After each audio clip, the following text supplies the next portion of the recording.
In this video, I'm going to show you how you can write in italic text on YouTube comments. For more tutorials, make sure you subscribe, and let's get right into it. So to write in italic text, what I'm going to do is first of all open up my YouTube, and then I'm going to go to my channel and find a video what I can show you this on. So as you can see, I have now clicked on a video on my channel, and if I want to go ahead and write in italic text in a comment, all I simply need to do is come down to the comment box.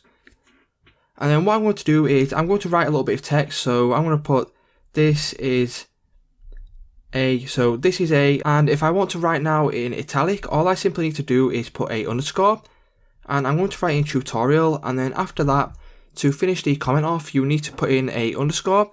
So tutorial now should be in italic. So if I click now and add this comment to my video, as you can see, this is now in normal text and tutorial is now italic.